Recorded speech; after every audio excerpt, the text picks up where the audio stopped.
CNN's Natasha Bertrand cited an alleged White House source claiming that the Iranian nuclear sites were left intact. But Pete Hegseth addressed this earlier, claiming that this CNN claim undermines national security. There are so many aspects of what our brave men and women did that, because of the hatred of this press corps, are undermined because people are trying to leak and spin that it wasn't successful. It's irresponsible.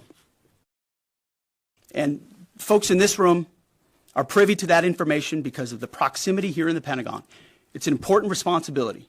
And time again, classified information is leaked or peddled for political purposes to try to make the president look bad. And what's really happening is you're undermining the success of incredible B-2 pilots and incredible F-35 pilots and incredible refuelers and incredible air defenders who accomplished their mission, set back a nuclear program in ways that other presidents would have dreamed.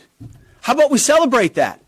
For more, let's bring in Kyle Shideler. He's the Director for Homeland Security and Counterterrorism at the Center for Security Policy. So, Kyle, thanks for joining us again, because it's almost insane that we go through and we see all of these, the leaks, and then people at the Pentagon have to come out and say, no, this isn't exactly what it's happening. It's indeed the exact opposite. So why are we dealing with all these leaks? What's the motivation behind just the story that we're seeing unfold right now? Well, what I think you're hearing is the last shuddering gasp of the Ben Rhodes echo chamber that was built up to promote a foreign policy of dealing with Iran that said the military option didn't exist. This was the cornerstone of the Barack Obama interaction with Iran. They insisted that you had to do a deal, and the reason you had to do a deal was because there was no military option. Now, they were always lying about that. But so now we are seeing, this infrastructure that was built many, many years ago by the Obama administration of bureaucrats, supposed foreign policy experts, supposed national security experts in bed with their journalist buddies, leaking, a tired narrative that frankly never had any legs. So, excuse me. How often do you see these sorts of operations? It seems like with intelligence gathering, there's so much out there, and you could leak something that is completely sure. You could find another report on the same subject that's completely unsure. You could find things that are low probability or low assuredness of being correct all over intel, and they get leaked to press agents who, for years now, have worked as kind of a secondary arm of the Democratic Party or a secondary arm of the deep state, including Natasha, who was key in the Hunter Biden laptop. She was key in some of the Russian disinformation stories and has been successful, very professionally successful with it. How often do you see this? And is it always one way, or is this a weapon that's used by all sides to kind of craft media narratives? Well, Chris, you know that Washington is a leaky ship, one way or the other. That's how they do battle in Washington. But I think, especially when it comes to Iran, this is, as I said, an echo chamber. This is a pipeline. This is a machinery of leaks that has been built over several years that only goes in one direction. You can go all the way back to the 2003 national intelligence estimate that the intelligence community leaked against George Bush back then to argue that the Iranians didn't have a nuke program.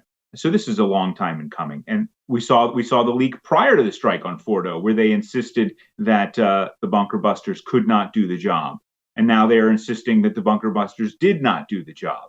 So you can see the narrative at play here, and they're just continuing to peddle this stuff.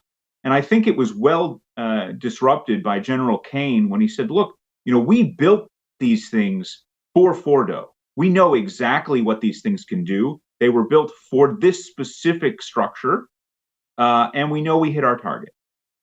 How do you... you don't have to be a great intelligence analyst to understand what he's telling you there.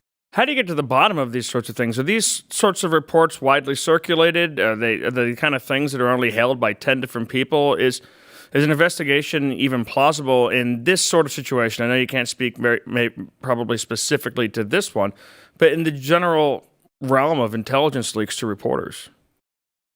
Well, I can tell you what I would do to nip some of this in the bud, and President Trump has done some of it. which is take away the classifications that the top secrets clearances that some of these former officials have. Because what often happens is individuals inside the bureaucracy will leak to former officials who still have a clearance, and therefore they can technically see the material. And those former officials then leak to the press. And so what you'll see if you read carefully between the lines, you'll see usually references to former officials familiar with the material, or individuals familiar with the material. It doesn't actually say where those people were from.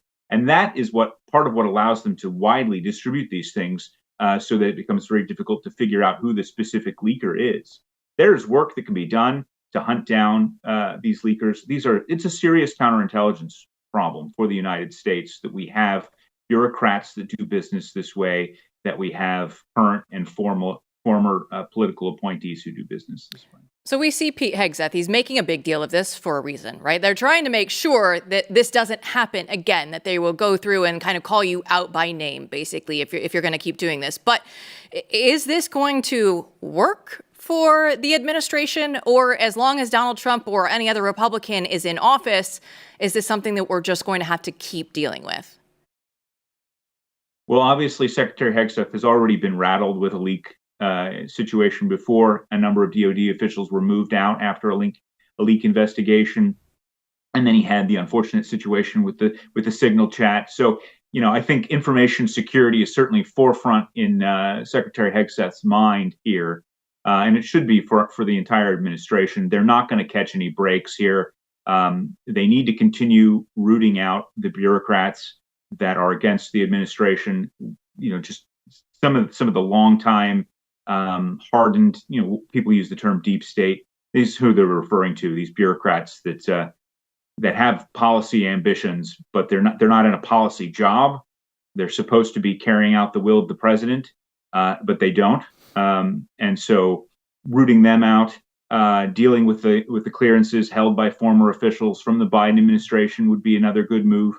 I think you can make progress, but Washington is always going to be Washington. So what are some of the tools that we as reporters, we get leaked reports, we get leaked analysis, we get to look at these sorts of things and have to try and figure out what the real story is.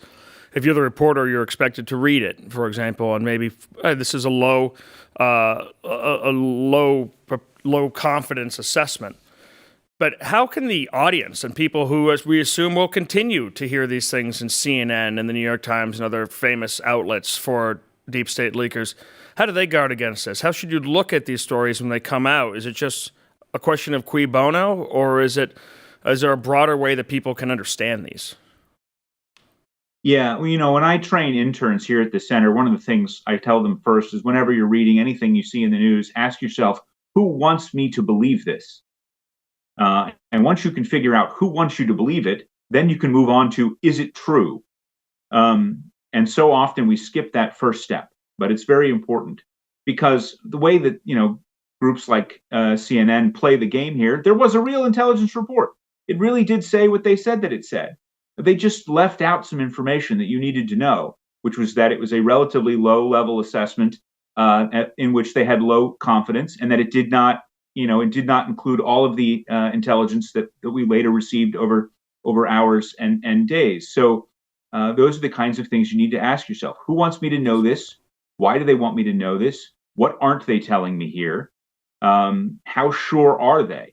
The world of intelligence is not a yes or no world. It's not a black and white world. It's a high level, high likelihood, low likelihood, low confidence, high confidence.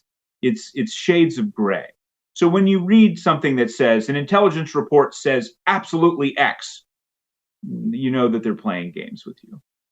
Yeah, it seems like this is something that, they've done this since Russiagate. They've done this since the beginning. You just have to be careful over who's trying to tell you these things and why. And so many times we've been misled by reports, 9/11 Commission, all the way, or not the 9/11 Commission, but some of the WMD reports at the beginning all the way through, and the different analysis that we've had to deal with. So thank you. That's an important lesson I'll take with me to my reporters. Thank you. Thanks so much for your time, Kyle. We'll catch you next time.